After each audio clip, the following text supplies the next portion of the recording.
por tus múltiples maravillas. Gracias, Señor, por darnos la vida. Gracias, Señor, por protegernos de los males que hay en este mundo. Gracias, Señor, porque en tu bondad, en tu misericordia vivimos, por ti nos movemos. Tú eres nuestro creador y también nuestro sustentador. Gracias te damos.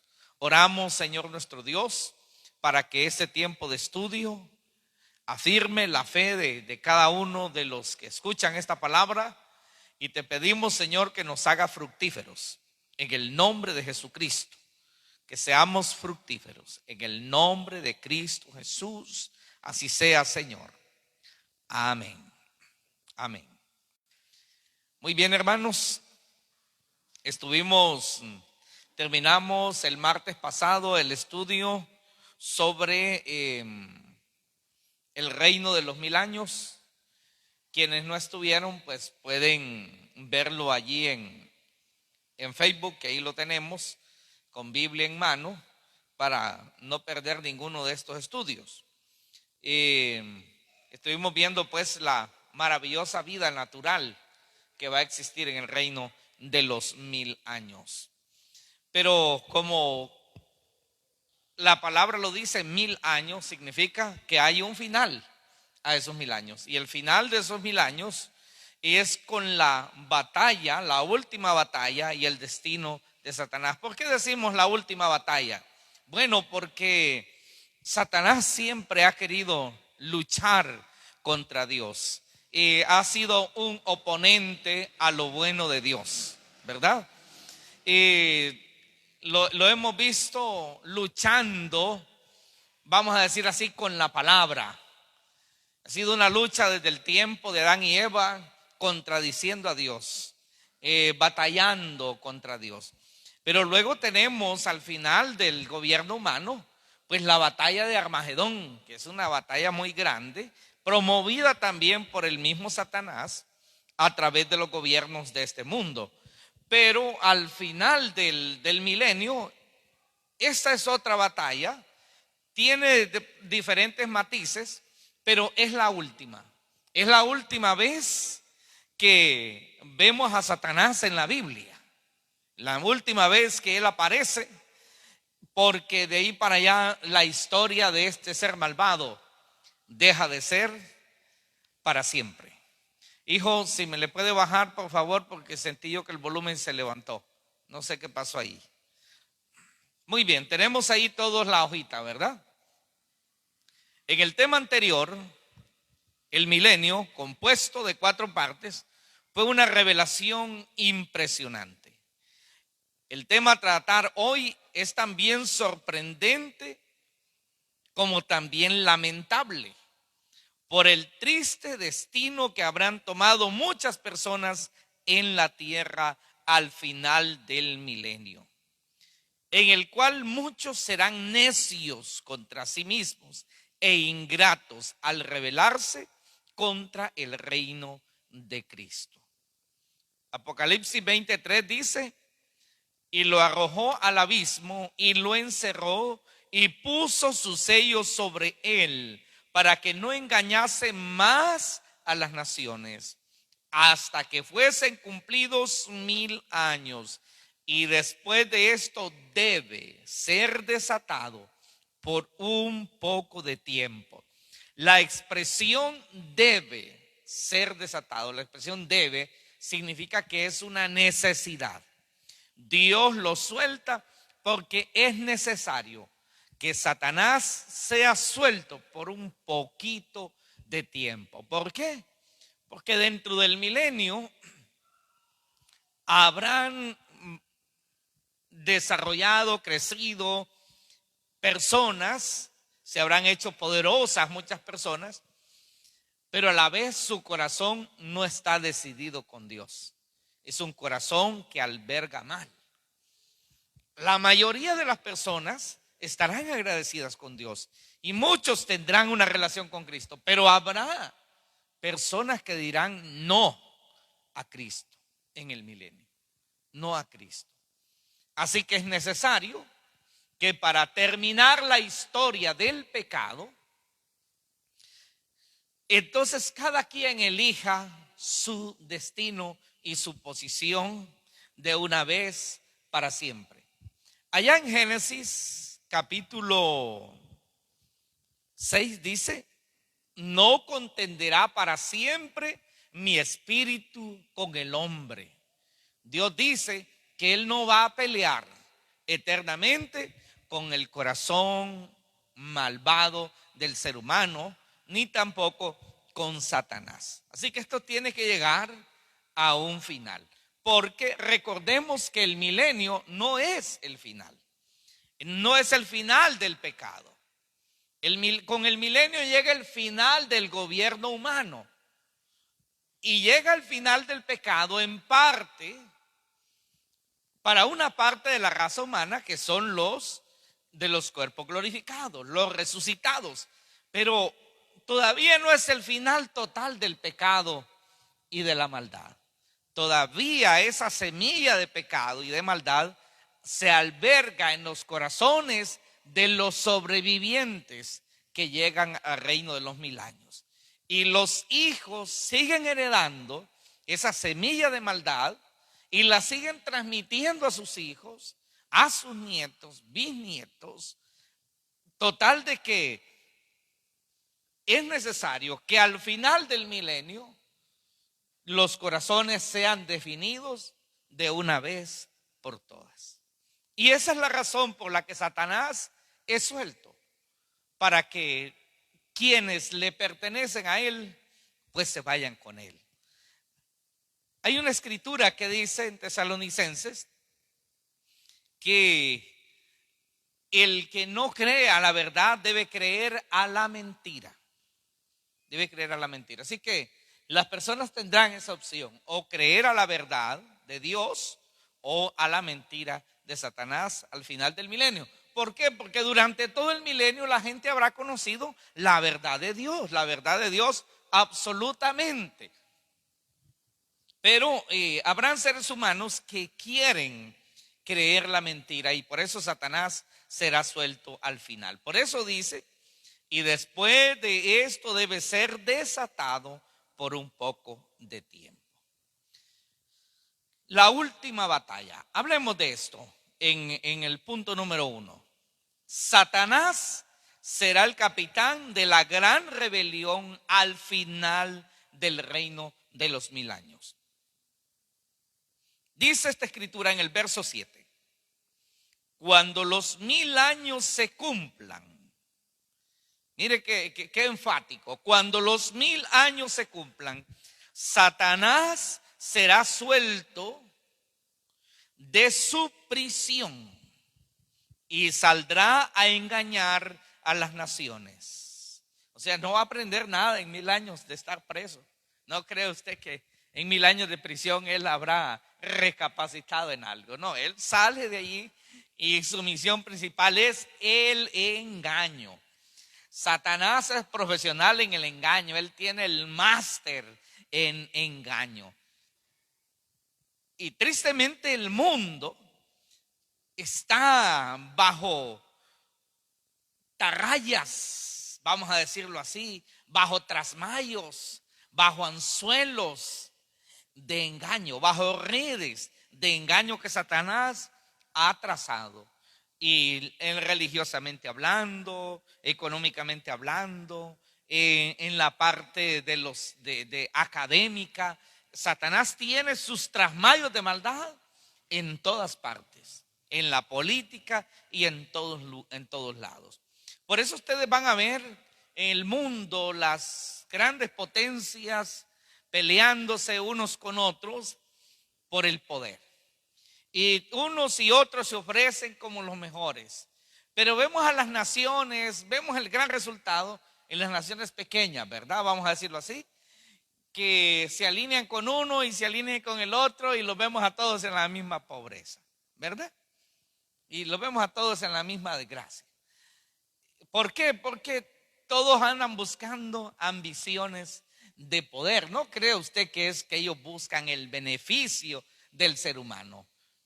Todos son siervos de Satanás, porque no sirven a Cristo, sirven a Satanás. Y es parte de la estrategia de Satanás tener al mundo peleado entre bandos. Que el capitalismo con socialismo, que comunismo con derechismo, y él mismo es el dueño de ambas estrategias. Él mismo es el jefe de ambas líneas de pensamiento y de estrategias en el mundo. Por eso la Escritura dice que todo el mundo está bajo el maligno. Y es parte de la estrategia de Satanás que sean enemigos unos con otros y que se peleen unos con otros. Y lo vemos pues en el reino del anticristo, y dice: se le dio poder para que se matasen unos con otros. Es parte de la estrategia satánica. Nosotros, hermanos, debemos saber y estar conscientes de que el único reino bueno que vendrá sobre este mundo es el reino de los 1000 años, pero que al final Satanás otra vez debe ser suelto para llevar a los que son de él. Por eso dice: saldrá a engañar a las naciones que están en los 4 ángulos de la tierra, norte, sur, este, oeste, todas las naciones. Y menciona otra vez a Gog y Magog, a fin de reunirlos para la batalla, el número de los cuales es como la arena del mar. Se fija la última expresión: para reunirlos, a fin de reunirlos para la batalla. Es una guerra contra Dios, es un levantamiento contra Dios. Y dice: y el número de los cuales es como la arena del mar. Esta es una hipérbole para decir son muchos, gran cantidad de personas. Es el corazón del ser humano. Alguien podría decir: bueno, ¿y qué mal habrán visto en Dios o en Cristo para revelarse de esa manera? Si un reino de paz, de abundancia y de bendición durante 1000 años. Es que el corazón del ser humano así es, y lo podemos ver en grande y en chiquito. Vea usted, por ejemplo, en ciertas familias hay padres que son lo último con sus hijos. Lo último, el mejor padre, la mejor madre. Y al final a veces alguno de esos hijos, y son varios, uno o varios de esos hijos salen malos, rebeldes contra sus padres. Y tal vez no precisamente porque sus padres hayan sido malos con ellos, no. Es que ellos llevan la maldad en su corazón. Bueno, de hecho, a veces los hijos mejor atendidos, en algunas ocasiones, no siempre, ¿verdad? Esos hijos que los padres los aman tanto, los quieren tanto, les demuestran mucho amor, al final son hijos terribles con sus padres. No estoy diciendo que todos, porque no se debe generalizar, pero hay experiencias. Entonces, el ser humano, no porque se le trate bien y con excelencia, significa que va a ser agradecido. Creo que ustedes han tenido más de algún amigo o alguien con quien ustedes han tratado de ser lo último, la mejor persona con ellos. Pero ¿qué pasa? En un momento se da vuelta el asunto y deja de ser un buen amigo para convertirse en un enemigo. Y no importa cuántos bienes hizo con esta persona, por uno que no le hizo, de pronto se volvió su enemigo. Esto demuestra el corazón malvado. Es innato la maldad en el corazón humano. Por eso es que hay esa rebeldía al final de los tiempos. Estarán cansados de la paz, cansados del bien, cansados de la bendición, porque quieren poder, quieren gobernar. Dice: estamos bien, pero hay que quitar a este que ya tiene 1000 años de gobernar. Eso es lo que van a decir. Es una dictadura. Necesitamos una democracia. Nosotros también tenemos derecho a gobernar. Eso es lo que dirán. Quitémoslo del poder, quitémoslo del trono. Nosotros debemos gobernar. Esa será parte de la ideología de ellos y se levantarán en rebelión para lanzar una batalla grande contra la santa ciudad, la nueva Jerusalén que descendió del cielo. Vamos a leer aquí en estos comentarios. Satanás es un ser tan lleno de maldad que desde el día de su primera rebelión en el cielo, tomen en cuenta esto, sus pensamientos, su existencia y todo su ser es un eje de pura maldad. Todo lo que siente, todo lo que desea, lo que toca, todo es maldad. En Satanás no existe ni el más mínimo y microscópico sentido de temor y de arrepentimiento por su maldad. Jesús dijo: el ladrón no viene sino para hurtar y matar y destruir. Él es profesional en esto. Él es lo máximo en estas tres características: robar, matar y destruir. Si Satanás tuviera la capacidad y el permiso de Dios de destruir todo lo bonito que hay en el mundo, él destruiría flor por flor, pájaro por pájaro, abejita por abejita. Él destruiría todo lo que tenga un matiz de hermosura, de bueno, de organizado. ¿Por qué? Porque Él es el destructor. Por eso uno de los nombres que se le da en la Biblia, el rey de los demonios, Abadón, Apolión, que significa destructor. Hay gente que ha dicho más de alguna vez: ¿y si Satanás se arrepintiera, Dios lo perdonaría? Esa pregunta ni siquiera se debe hacer. Satanás jamás se arrepentiría. Y por eso tampoco existe la posibilidad de pensar en qué haría Dios. Ni siquiera vale la pena. Él no conoce lo que es el arrepentimiento. Él es maldad, maldad, maldad, pura maldad. Él se complace en la maldad. Le aseguro que Satanás ni siquiera ama, ni siquiera tiene un poquito de amor por sus demonios, ni siquiera un poquito de consideración por los miles de demonios que lo siguen. Ellos simplemente son sus esclavos, son sus súbditos.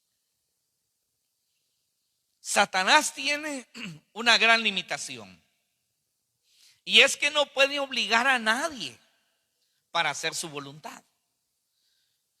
Por eso una de las terribles maquinaciones es la del engaño, la cual ha usado con la humanidad desde que engañó a Eva, la madre de todos los humanos. Esa historia la vemos en Génesis capítulo 3. Satanás, al ser suelto después del milenio, será por poco de tiempo y con un duplicado de propósito. Cuando él sea suelto, con un duplicado de propósito. Uno es que por parte de Dios esta rebelión dirigida por Satanás servirá para definir los corazones faltos de la verdadera fe en Jesucristo. Habrán muchos corazones que solo están esperando una motivación. Serán personas como la pólvora que está allí almacenada, que solo está esperando un fósforo para detonar. Es una maldad almacenada que se habrá estado guardando durante esos 10 siglos, pero que no puede explotar, no puede salir, porque Dios tiene limitado, tiene a raya la maldad. Así que esa maldad allí se está guardando, se está guardando, se está guardando, y hará su detonante al final del milenio. ¿Me estoy explicando, hermanos? ¿Sí? Muy bien. Hablábamos de que Satanás no puede obligar el corazón humano, pero sí puede mentirle para que él tome la decisión. Un poco parecido como el hombre tunante con la muchacha ingenua o tontita, ¿verdad? Vamos a llamarlo así, ¿verdad? Porque ingenuo con tonto es casi lo mismo. Y entonces el tunante, el hombre tunante, no va a violarla, no la va a agarrar a fuerza, pero sí le va a endulzar el oído, le va a mentir, la va a tratar de convencer, le va a ofrecer esto, le va a ofrecer aquello, y le va a ofrecer fidelidad y tantas cosas, solo mientras ella decide acostarse con él.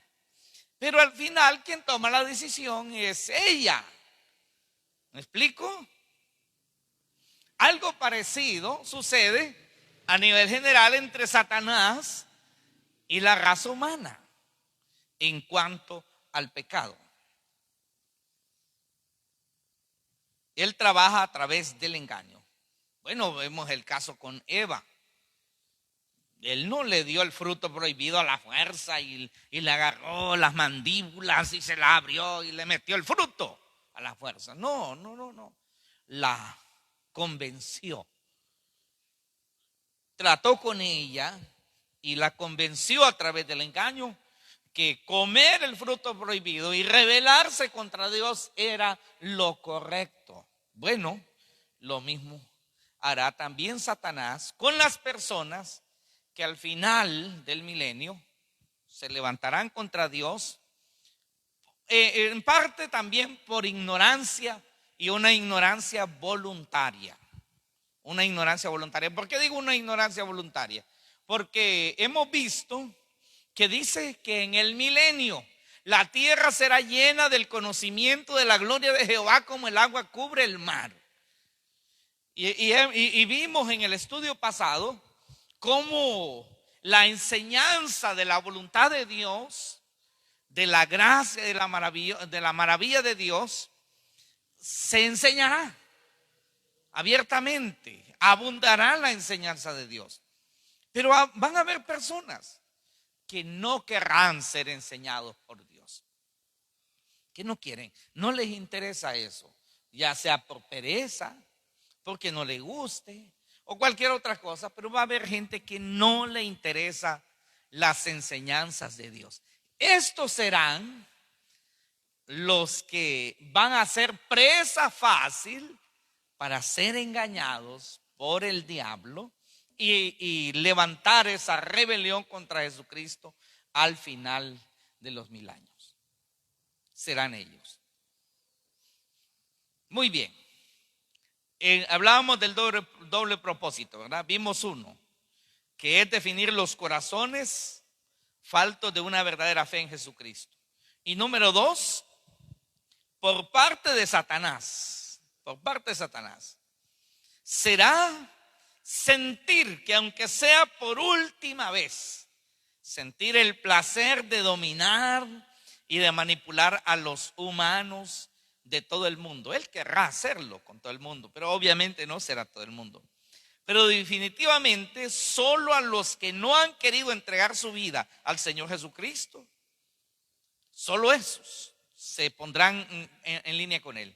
Y así van a levantarlos en guerra contra Dios y contra su pueblo redimido, aunque sea por muy poco tiempo. Él va a aprovechar esa oportunidad al máximo. Él estará feliz de ser suelto, aunque sea por ¿qué? 1 año, 2 años, 3 años, no sé, por poco tiempo, dice la Biblia, poquito tiempo.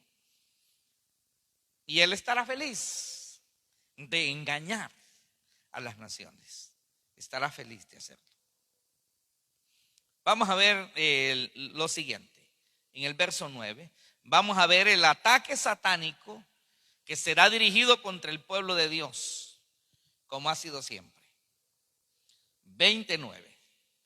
Y subieron sobre la anchura de la tierra.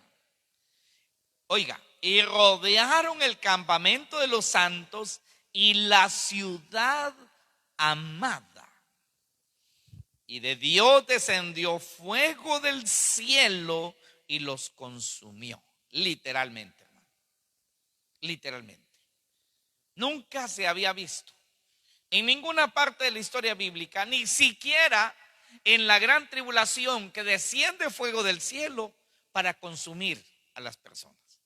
Porque los que mueran en la tribulación van a morir por las mismas guerras y por lo mismo que ellos van a hacer. Ellos mismos se provocarán al final la muerte. Pero el descender fuego del cielo, literalmente se ve hasta Apocalipsis capítulo 20, verso 9 al final del milenio. Esto es para erradicar de una vez por todas el pecado, la maldad. Ya no más. Ni siquiera uno quedará para la semilla del pecado. Ya no. Ya no. Los cuerpos glorificados ya están perfeccionados. Los que resucitaron ya están perfeccionados. Los que decidieron negar a Dios y rebelarse contra él al final del milenio serán consumidos por fuego. Y los otros serán transformados, los creyentes, para vivir la eternidad con Dios. Y termina allí la historia del pecado. No quedará ni siquiera un ser humano con la semilla del pecado para seguir este pleito contra Dios, esta maldad. Yo sé que hay personas que cuestionan a Dios y dicen, pero ¿por qué Dios va a hacer eso si Él es bueno? Lo va a hacer porque Él es justo y porque es lo correcto. El pecado y la maldad tiene que terminar. Tiene que acabarse. No debe quedar, pero ni lo más microscópico del pecado. Dos cosas: o las personas son transformadas y glorificadas al nivel de vivir con Dios, o las personas son destruidas totalmente, aniquilado el pecado para siempre. Pero ya no esta ambigüedad que tenemos ahora. Vivimos en un mundo lleno de pecado, en un mundo lleno de terrible maldad. Esto no será para siempre. Esto tiene que terminar un día y terminará específicamente al final del reino de los 1000 años, con lo que dice este versículo. Y rodearon el campamento de los santos y la ciudad amada, y de Dios descendió fuego del cielo y los consumió. Lo que estos malvados, por ignorancia y dureza de su corazón, no tomaron en cuenta es que Dios no es ningún débil y defenderá a su pueblo. Tampoco toman en cuenta que la paciencia de Dios contra el pecado ya ha llegado a su fin. La idea de consumir es como el efecto del agua siendo evaporada por el fuego hasta que desaparece totalmente, hasta que desaparece. Satanás cometió un gran error de percepción cuando decidió rebelarse contra Dios en el cielo. Él vio que Dios era amor, amor, amor.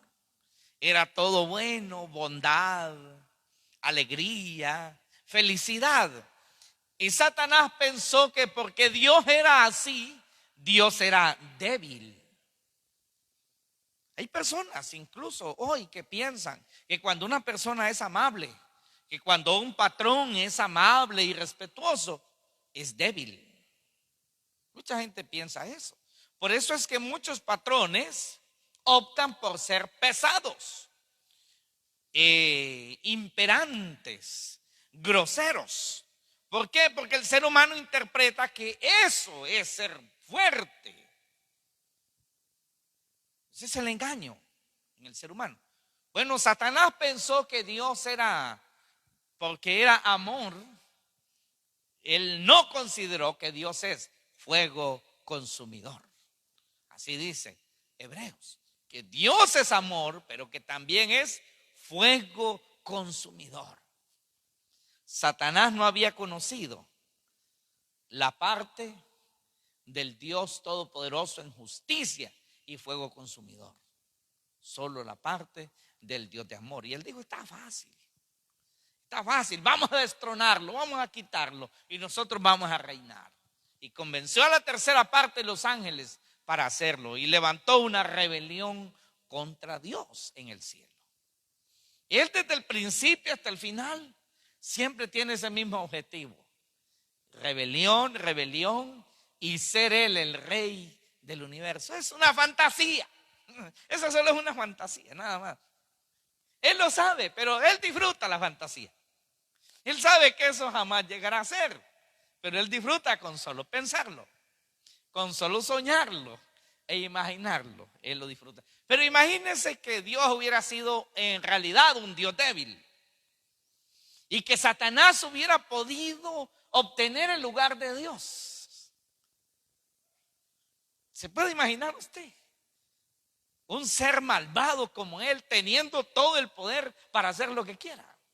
Definitivamente usted y yo, nadie existiría.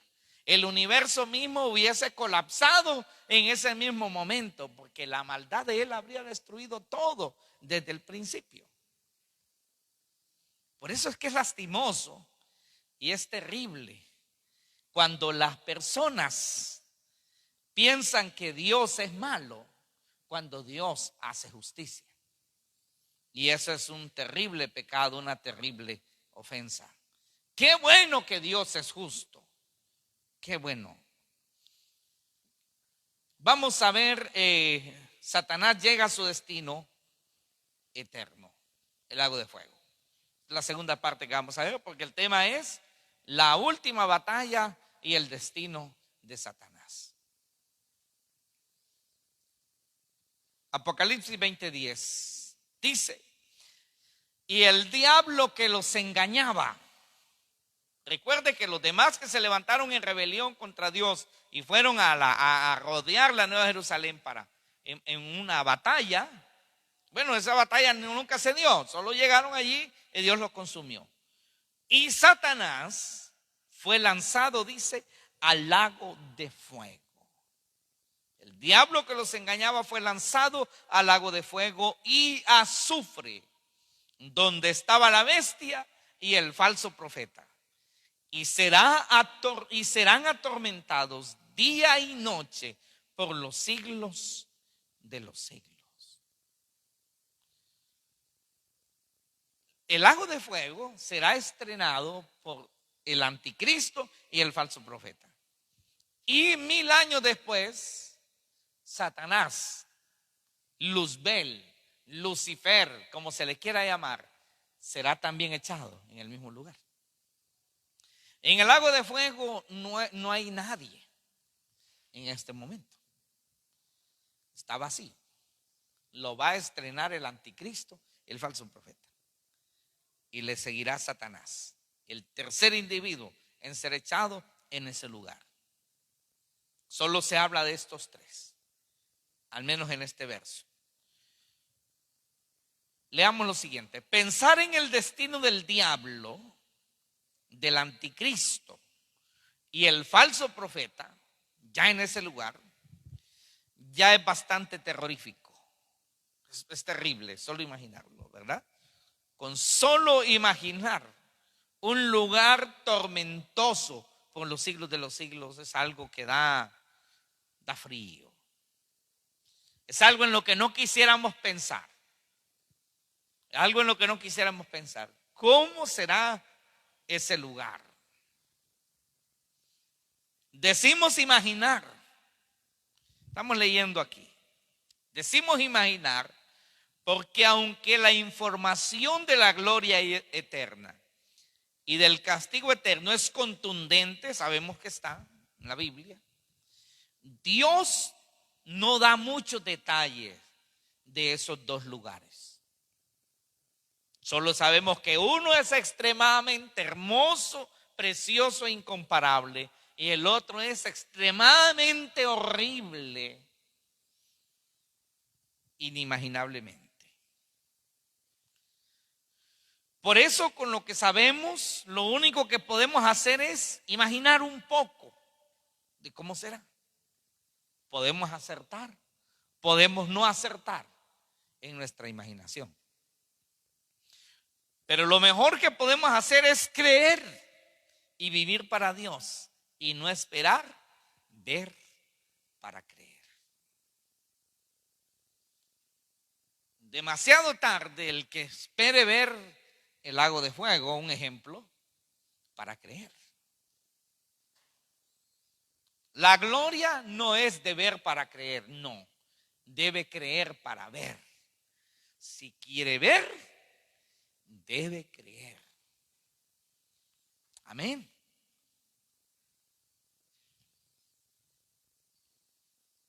Estamos llamados, hermanos, a creer. La fe es creer. Es enfatizado, hermano, en la Biblia el creer. Jesús decía, si crees, al que cree, todo le es posible. Creer. Pero hay un creer vago también, ¿verdad? Que no tiene frutos ni resultados, que es la mayoría de cristianos de hoy, ¿verdad? Es que todo el mundo es cristiano. Todo el mundo dice que es cristiano. Los políticos todos dicen que son cristianos. Ningún político ha dicho que es ateo. Todos dicen que son cristianos. Los periodistas todos dicen que son cristianos. Putin dice que es cristiano. Biden dice que es cristiano.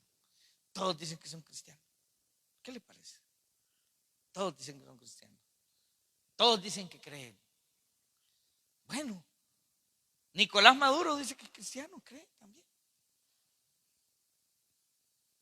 Juan Orlando Hernández también dice que cree. Manuel López Obrador también dice que es cristiano, dice que cree. Todos dicen que creen. Todos dicen que creen.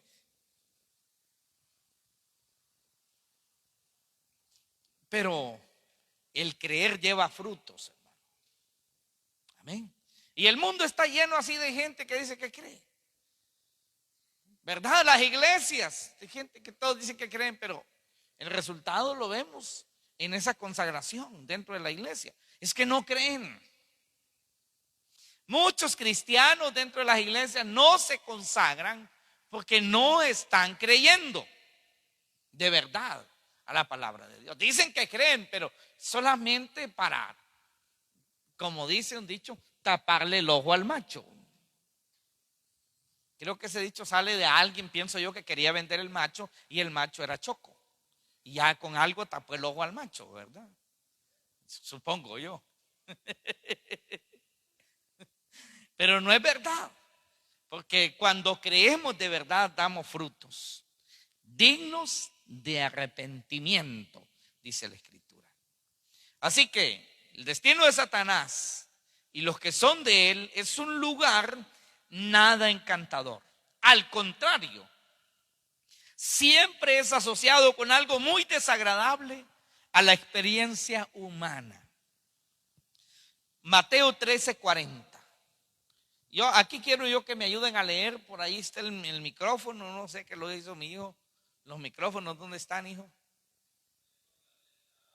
Aquí están, aquí están.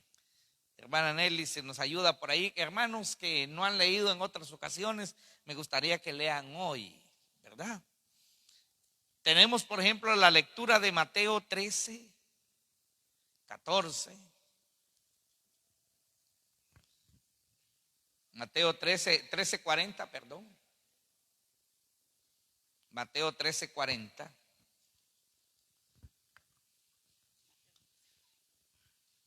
Muy bien, ¿quién me lee Mateo 13:40, verso 40 al 42? Mateo 13:40 al 42. Vamos, léalo por ahí, hermano Carito, no se retire mucho el micrófono para que se le pueda oír bien. Mateo 13:40 va. Dice, de manera de que como se arranca la cizaña y se quema y se quema en el fuego, así será el fin de este siglo. Enviará el Hijo del Hombre a sus ángeles y arrojarán de su reino recogerá. a todos los que sirven de tropiezo y a los que le hacen iniquidad y a los que echaron en el horno de fuego. Ahí será el lloro y el crujir de dientes. Muy bien, gracias hermano. Muy bien. Por eso dice el Señor, de manera que como se arranca la cizaña en los campos de trigo, allá en Asia, en las tierras de Israel y en Asia, en Europa también, en los trigos, en los trigales, siempre salía la cizaña. Pero los agricultores sabían de que no era conveniente arrancar la cizaña, porque al arrancar la cizaña, las raíces de la cizaña también rompían las raíces del trigo. Entonces, no convenía arrancarla. Entonces Jesús dice, así va a ser. Al final de los tiempos, la cizaña irá al fuego.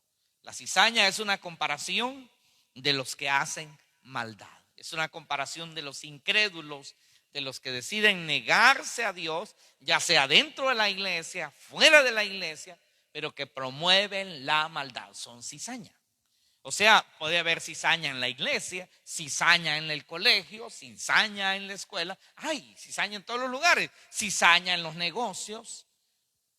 No importa, hay cizaña en todas partes. Porque a veces se piensa que solo en la iglesia está la cizaña. No, la cizaña es todo el que promueve maldad. No importa dónde sea. Amén.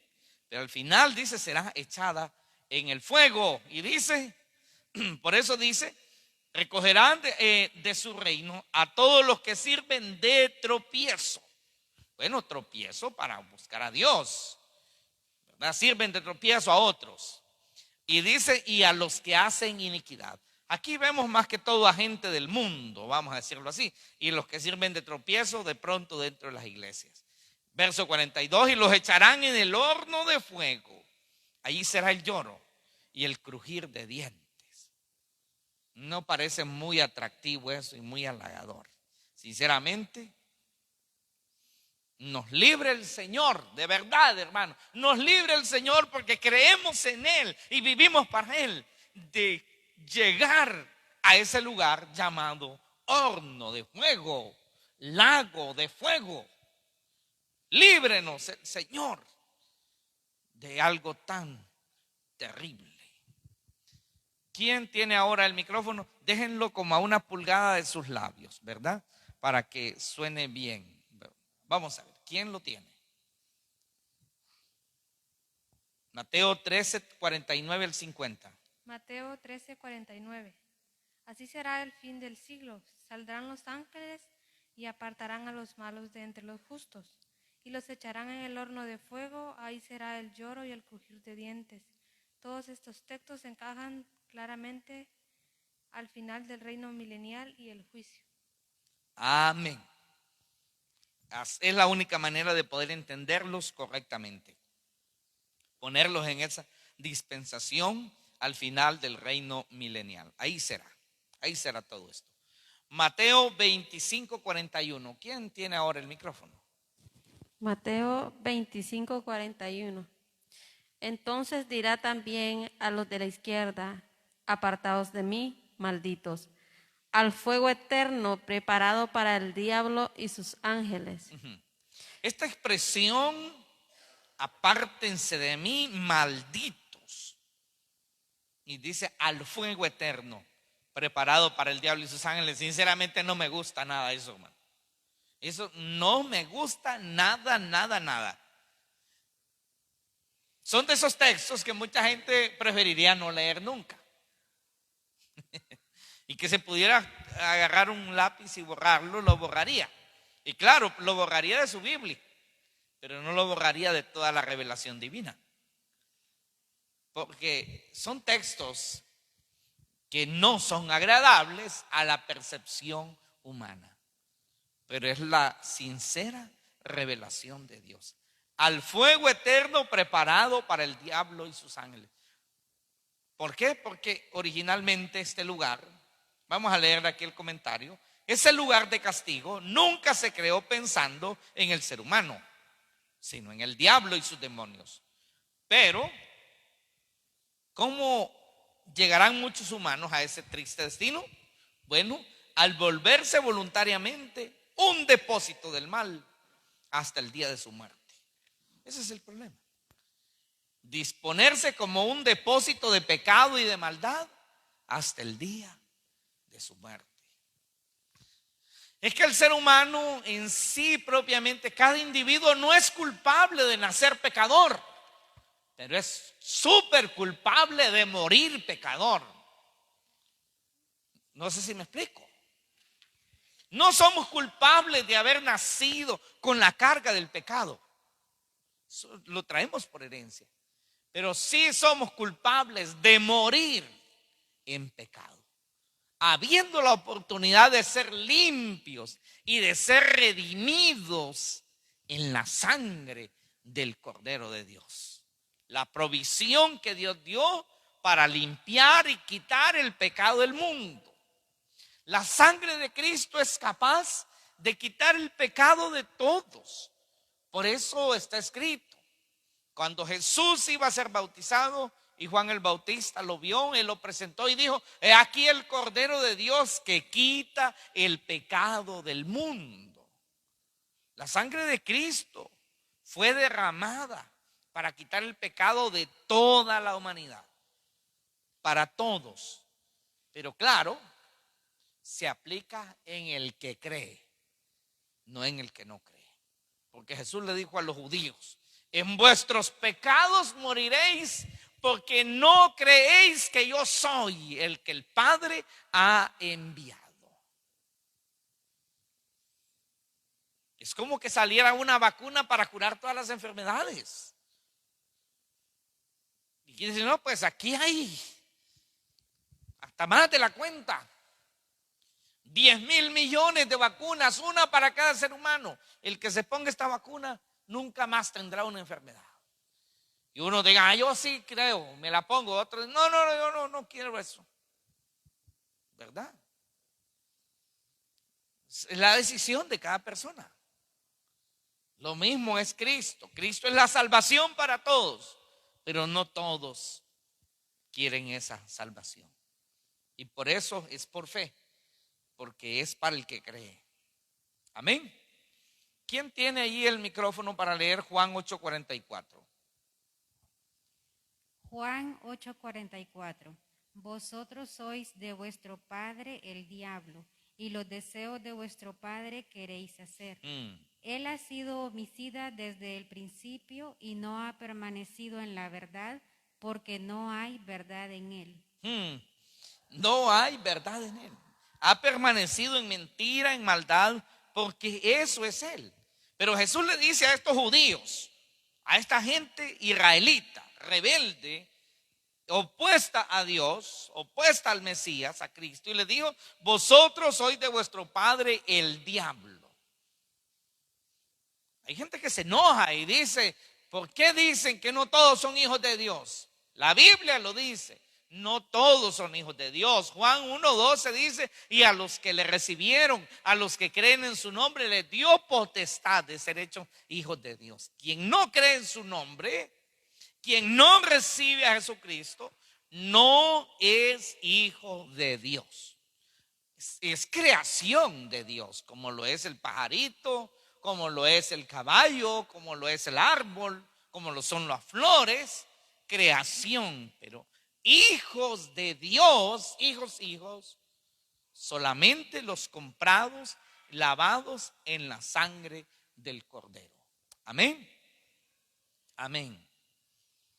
Por eso Jesús le dijo a estos: vosotros sois de vuestro padre el diablo. Debió haber sido una gran ofensa. Debió haber sido un gran revés, una cachetada enorme para estos judíos opositores a Jesús de aquel momento. ¿Qué dice Juan 8:24? Juan 8:24. Por eso os dije que moriréis en vuestros pecados, porque si no creéis que yo soy, en vuestros pecados moriréis. Qué tremendo esto, hermano. Qué tremendo. Dijo Jesús, ustedes van a morir en sus pecados, porque no creen. Por eso van a morir en sus pecados. Por eso es que, mire, morirse no es un problema. Ya sea morir en un accidente, morir de una enfermedad. De cualquier manera, morir no es problema. El problema es morir en pecado. Ese sí es un problema. Morir en pecado es el problema. La gente tiene miedo a morir de alguna manera. Pero es que eso no debería de ser el miedo del ser humano. El miedo es morir en pecado. Y la gente se ofende si se le dice que se ponga cuentas con Dios porque no debe morir en pecado. Mucha gente se ofende. Y si alguien está grave, enfermo, decirle, pida perdón a Dios, póngase a cuentas con Dios porque es necesario estar listo con Dios para morir. Oh, no, ¿por qué le dice eso? Si es que ya está para morirse. No, pero no le diga porque se va a poner peor. Se va a morir más rápido. No le diga, mejor dígale que sí, que Dios lo va a sanar y que va a quedar vivo y que va a seguir viendo a la familia, a los nietos, a los bisnietos, a los tataranietos, y déle palabra de aliento, déle palabra de aliento. Pero cuidado, le dice que si no se arrepiente morirá en pecado.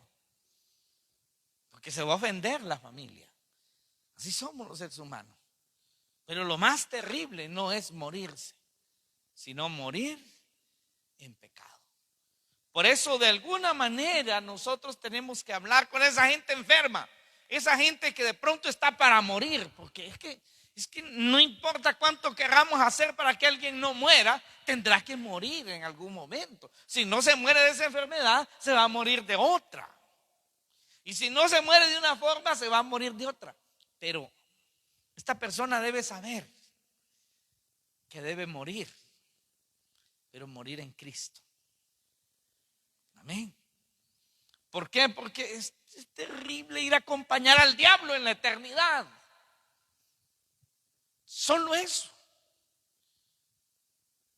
O solo saber de que vamos a estar con ese ser maligno y lejos de Dios en la eternidad, ya eso es aterrador. Es trágico nacer siendo un pecador, pero más lamentable aún es morir siendo un pecador. Después de haber tenido tanto tiempo y tantas oportunidades para ser salvos en el sacrificio del Hijo de Dios. Y la religión ha venido a empeorar las cosas.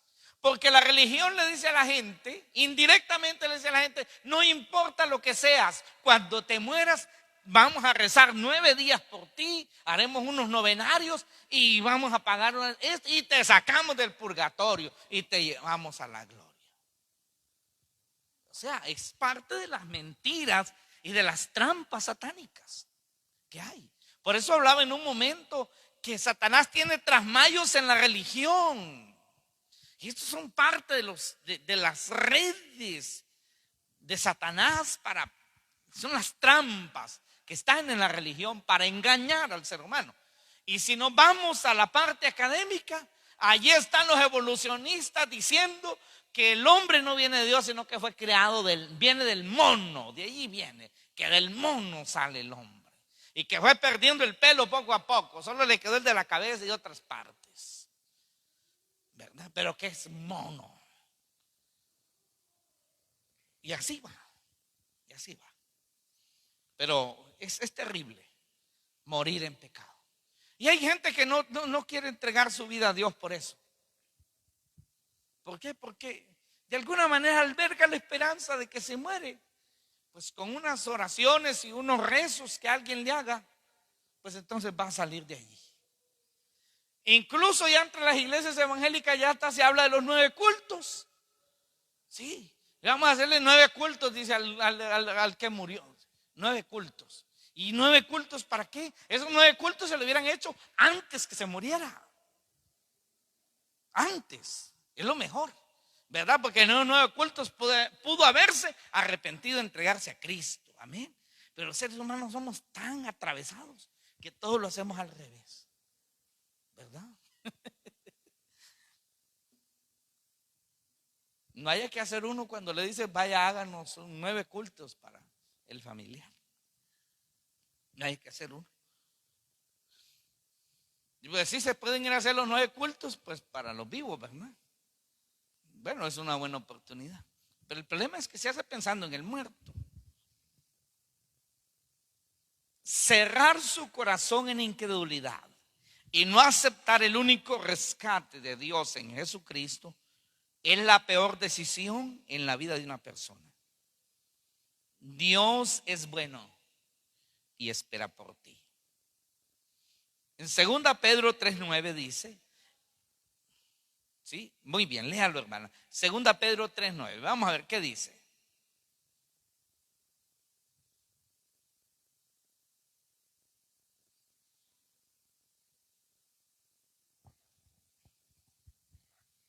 Segunda de Pedro 3:9. El Señor no retarda su promesa, según algunos la tienen por tardanza, sino que es paciente para con nosotros, no queriendo que ninguno perezca, sino que todos procedan al arrepentimiento. Amén. Amén. Si usted lee todo el capítulo 3 de 2 Pedro, va a encontrar que habían personas que dicen, pero si de tanto tiempo se viene diciendo esto. Así como usted ha oído más de alguna vez a personas decir eso, pero si de cuándo se viene oyendo que Cristo viene y no viene. Y lo hacen en una manera burlona. Pero la verdad es que Dios es tan paciente, tan misericordioso que pasan 100 años y dices, Padre, voy. Y el Padre le dice a Cristo, no, todavía no. Y pasan otros 100 años y el Padre, voy. No, todavía no. Que hay gente que esperamos que se arrepienta. Voy, no, todavía no. Solo estoy en una manera de decir la paciencia de Dios. Y pasan 1000 años, Padre, ¿será el tiempo de ir? No, todavía no. Hay otros que tienen que venir al arrepentimiento. Estoy esperando más para el arrepentimiento. 2000 años. Y Padre, ya es tiempo. No. Estoy esperando que se arrepientan otros. Porque así es el Señor, hermano.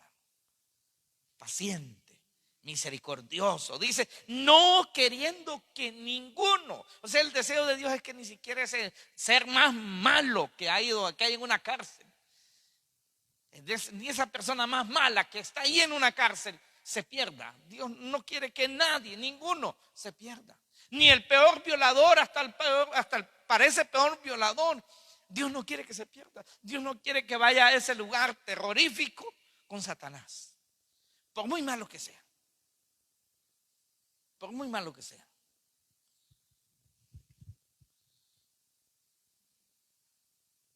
Por muy político odiado que sea, Dios lo quiere salvar. Por muy Biden que sea, Dios lo quiere salvar. Por muy Putin que sea, Dios lo quiere salvar. Imagínese usted. Así es Dios. Ninguno.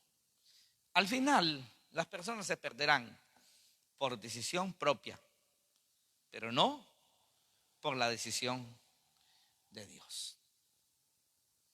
Pónganse de pie. Pónganse de pie. De todos los que están aquí, ese creer suyo realmente es ese creer verdadero. ¿Qué es usted? ¿Usted es trigo o es cizaña? ¿Usted de verdad ha creído? ¿Realmente usted está listo para morir?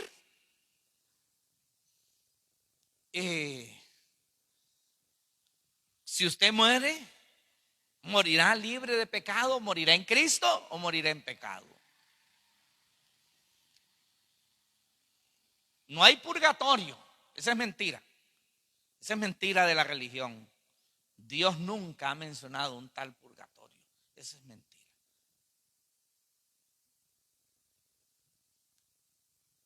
Esta es la oportunidad que tenemos. Si vive 20 años, tuvo 20 años de oportunidad. Si vivió 30 años, tiene 30 años de oportunidad. Si vivió 50 de oportunidad. 80 o 90 años de oportunidad. Pero una vez muerto, ya no hay nada más que hacer. quiero que se ponga a cuentas con Dios, los que nos miran ahí en Facebook también, los que nos están viendo ahí en Facebook, en YouTube. Hagan esta oración. Si tienen dudas de la vida eterna, de su relación con Dios, prepárense para morir. Preparémonos para el día de nuestra muerte. Y la única manera de estar preparados para el día de nuestra muerte es estar en Cristo y dando frutos dignos de arrepentimiento. La muerte será lo más dulce y hermoso para aquel que está en Cristo, pero lo más amargo y terrible para el que se ha vuelto incrédulo. Hable con Dios, hable con el Señor, pídale perdón por sus pecados, invítelo a ser el Señor y el Salvador de su vida. Si tiene dudas de su salvación y de su relación con Dios, póngase a cuenta con Dios ahora. Pida perdón por sus pecados. Conságrese a Él. Odie el pecado. Busquemos a Dios. Sigamos el camino de la perfección. Invite a Cristo, invite al Espíritu Santo a gobernar su vida. Dígale al Padre: ven a mi corazón. Dígale a Cristo: lávame en tu sangre. Ven a mi corazón. Dígale al Espíritu Santo: ven a mi corazón. Haz de mí un templo. Enséñame tu voluntad. Me dispongo a vivir en tu palabra. Hable con Dios. Padre, gracias por los que han hecho esa oración ya, por los que la están haciendo en este momento. Pero no solamente están haciendo una oración, están entrando a un nuevo estilo de vida. Están entrando a un proceso de nueva vida. Señor, en el nombre de Jesús, ayúdalos y llénalos de tu presencia. En el nombre de Jesucristo. Gracias, Padre. Amén. Amén. Gloria a Dios. Dios les bendiga, hermanos. Gracias, gracias. Y a los que nos ven en Facebook, gracias, gracias. Dios les bendiga.